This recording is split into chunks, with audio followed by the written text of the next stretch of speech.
السلام عليكم ورحمة الله وبركاته. خليني أسألك سؤال، بس ركز معايا فيه كويس. إزاي دولة عندها مليارات الدولارات وعندها أفضل العلماء وعندها تكنولوجيا متقدمة جدا، وبرغم كل ده تقعد سنين ويمكن عقود ومتوصلش الأنبلة نووية؟ إزاي؟ هل الموضوع صعب فعلا ولا في حاجة تانية محدش بيحكيها؟ كل شوية بنسمع في الأخبار الدولة الفلانية قربت، وصلوا لنسبة تخصيب عالية، فاضل خطوة واحدة بس. لكن الغريب إن الخطوة الواحدة دي ممكن تاخد سنين كاملة. النهاردة هتفهم ليه الموضوع ده معقد بالشكل ده، وهتعرف سر من أخطر الأسرار العلمية في العالم، سر يخلي دول كاملة تقف عاجزة قدامه. لكن قبل ما نبدأ، لو أنت بتحب النوع ده من المحتوى اللي بيفتح مخك وبيخليك تشوف الدنيا بشكل مختلف، اشترك دلوقتي في قناة أسرار صامتي وفعل الجرس علشان اللي جاي هيبقى أقوى بكتير مما تتخيل. خلينا نبدأ من الأول خالص. القنبلة النووية مش مجرد سلاح عادي، دي فكرة مرعبة جدا. إنك تطلع طاقة مهولة جدا من حاجة صغيرة جدا، من نواة الذرة نفسها. تخيل إن ذرة واحدة جواها طاقة كفيلة إنها تدمر مدينة. طيب، نوصل للطاقة دي إزاي؟ الإجابة عن طريق مادة اسمها اليورانيوم. الغريب بقى إن اليورانيوم مش مادة نادرة زي ما ناس كتير فاكرة. ده موجود في الصخور، في التربة، في قيعان الأنهار، وحتى البحار. يعني نظرياً أي دولة ممكن تحصل عليه. طيب، فين المشكلة؟ المشكلة إن اليورانيوم اللي بنطلعه من الأرض ما ينفعش نستخدمه في القنبلة. ليه؟ علشان ببساطة اليورانيوم مش نوع واحد، ده خليط من نظيرين أساسيين. يورانيوم 238 سهم ثقيل ومستقر، يورانيوم 235 إلى خفيف وقابل للانشطار، وده اللي إحنا عايزينه. بس الصدمة إن اليورانيوم 235 نسبته أقل من 0.7% بس، يعني أقل من 1%. تخيل معايا كده، أنت عندك جبل كامل من اليورانيوم، المفيد منه أقل من حفنة صغيرة. طيب عادي، ناخد النسبة دي وخلاص. هنا بقى تبدأ أصعب مرحلة في القصة كلها. إزاي تفصلهم عن بعض؟ مشكلتك إنهم نفس الحاجة بالظبط، نفس اللون، نفس الشكل، نفس التفاعلات.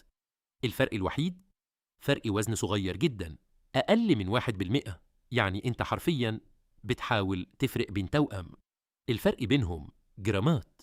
وهنا يظهر المصطلح اللي العالم كله بيخاف منه، تخصيب اليورانيوم. ودي مش عملية عادية، دي واحدة من أعقد العمليات اللي عملها الإنسان.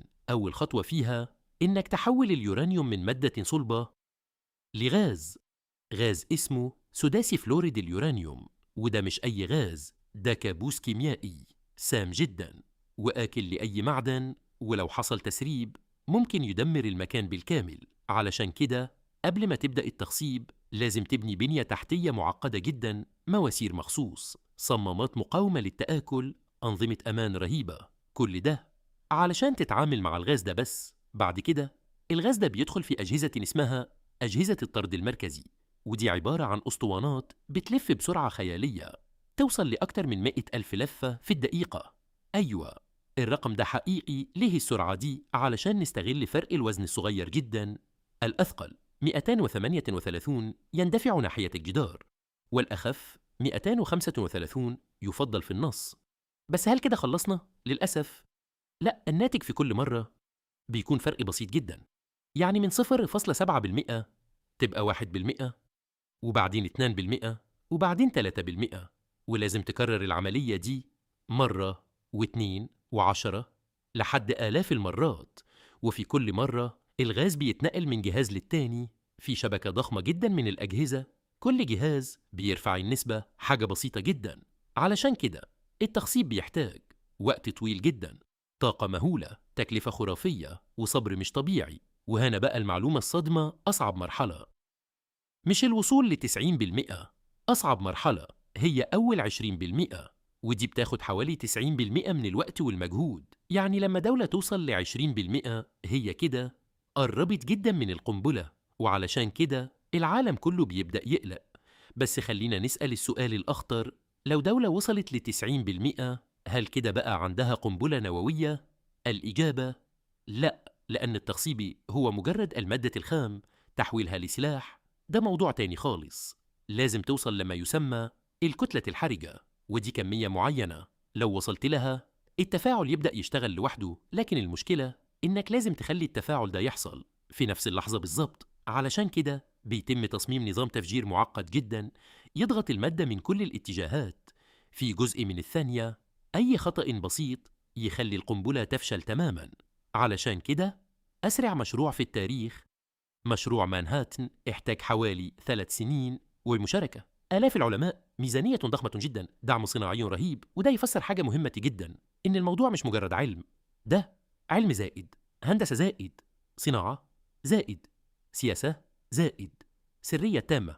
وفي ناس كتير متعرفش إن في مادة تانية غير اليورانيوم اسمها البلوتونيوم 239، ودي بتتصنع جوه المفاعلات النووية. ميزتها إنها مش محتاجة تخصيب بنفس الطريقة، لكن مشكلتها إن التعامل معاها أخطر بكتير، إشعاعها مرعب وفصلها معقد جدا. علشان كده بعض الدول بتختار الطريق ده بدل تخصيب اليورانيوم. دلوقتي بقى فاهم ليه الموضوع بياخد سنين؟ فاهم ليه دول بتصرف مليارات ومع ذلك ممكن تفشل؟ السر ببساطة إنك مش بتصنع سلاح، إنت بتحاول تتحكم في واحدة من أخطر القوى في الكون. ولو وصلت لحد هنا فأنت فعلا من الناس القليلة اللي كملت الفيديو للنهاية. فاكتب في الكومنت وصلت للنهاية وعمل لايك علشان نكمل وننزل محتوى أقوى. ومتنساش تشترك في أسرار صمته علشان الجاي هيبقى أخطر بكتير. سلام.